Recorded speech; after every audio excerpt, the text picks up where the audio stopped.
Hello everyone and welcome back.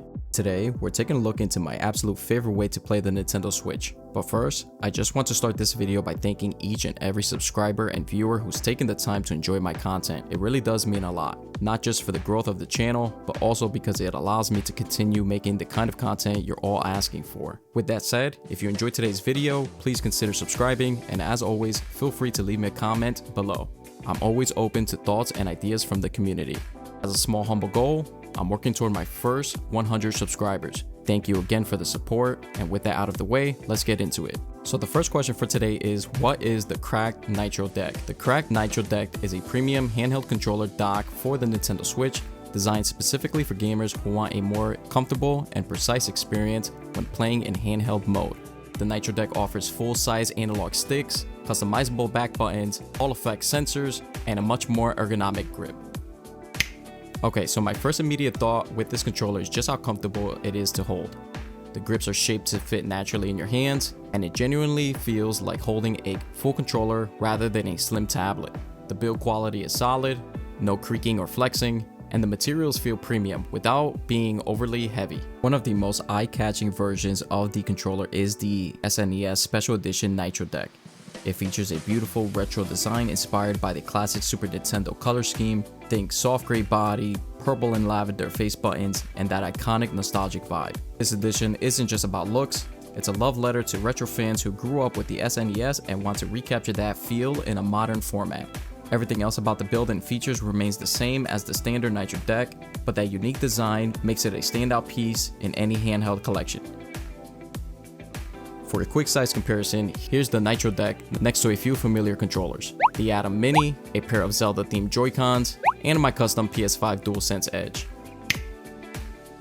As you can see, the Nitro Deck is noticeably larger than all of them, especially the Atom Mini, but that added size doesn't take away from the comfort at all. In fact, the larger footprint actually enhances the ergonomics, giving your hands more to grip and making long sessions way more comfortable. It strikes a great balance between size and usability, especially for players with larger hands or anyone tired of cramped Joy-Con controls.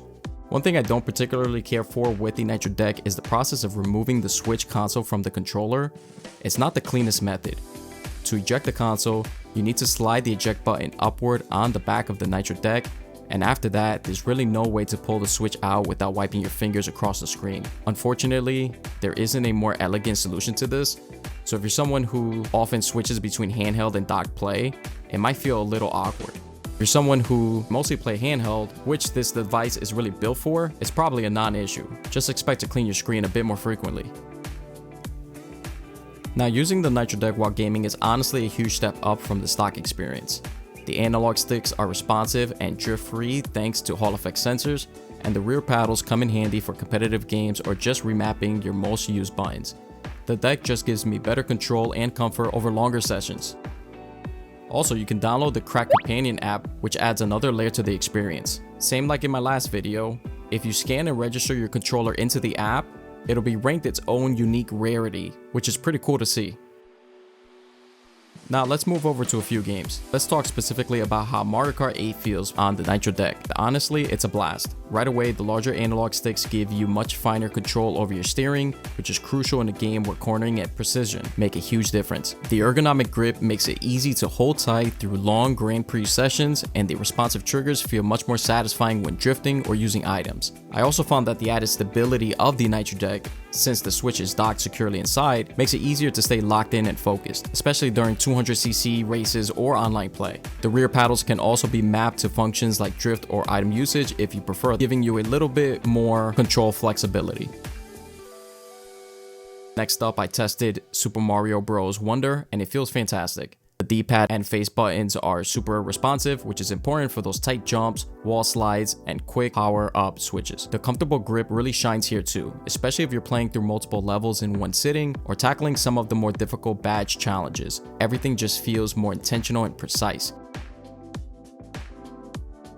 Finally, I gave Metroid Prime Remastered a try. Here, the dual stick setup feels just as responsive as a Pro controller, making aiming and exploration smooth and intuitive. For me personally, I like to map a back button for a jump in shooters. That just keeps my thumbs on the sticks and constantly engaged and in control. If you're a fan of Metroid or any first-person adventure, the Nitro Deck elevates the handheld experience to something that feels genuinely console quality. Overall, I'd say I really enjoyed the cracked Nitro Deck, and it has become my go-to way to play the Switch. Its comfortable ergonomic design makes long gaming sessions much easier on your hands compared to Joy-Cons. The Hall effect joysticks and responsive buttons give you a precision needed for all game types, and the programmable back buttons and app support allows it to adapt to your playstyle. So what do you guys think? Have you used the Nitro Deck or are thinking of picking one up? Is it something that you'd use daily, or does another handheld solution work better for you? I'd love to hear your thoughts in the comments. Finally, if you enjoyed today's video, please consider subscribing. I'm working towards my first 100 subscribers, and every bit of support means the world. Don't forget to like the video if it helped. Thanks for watching, and I'll see you in the next one.